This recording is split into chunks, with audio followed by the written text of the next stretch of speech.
behaving appropriately. Okay, so this does not mean when you're out on the town getting pissed necessarily.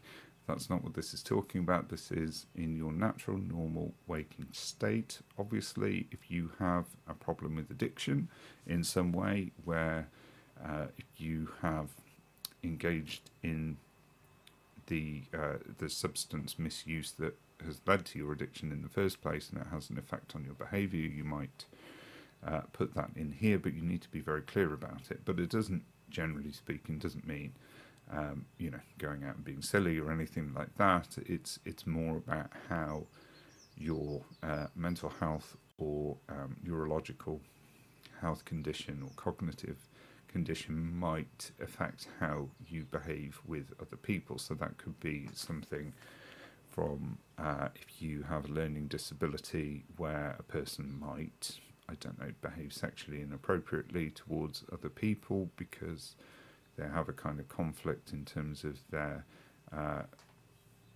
assessed mental age versus the fact that they're over puberty and things are going on there.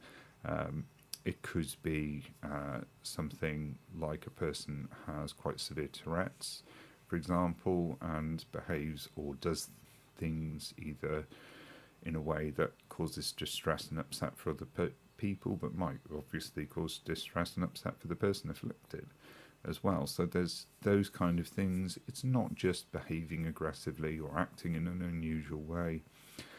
One of the things that is difficult for men with anxiety and depression is their anxiety and fear tends to come out as anger and shouting, even violence, rather than coming out as tears and being scared and running away. It's essentially two sides of the same coin there. So think about that kind of thing as well. If something triggers you in some way, are you able to manage that, or do you end up getting angry or upset? And again, talk about the amount of the frequency of those things and how it occurs, when it occurs, what's behind it, and again, what's the impact of it on you over time. For somebody who might get angry and lose their temper, then there might be a lot of shame afterwards, and it might make them feel more unhappy, possibly even suicidal.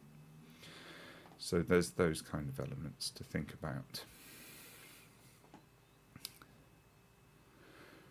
And that brings us to part 3.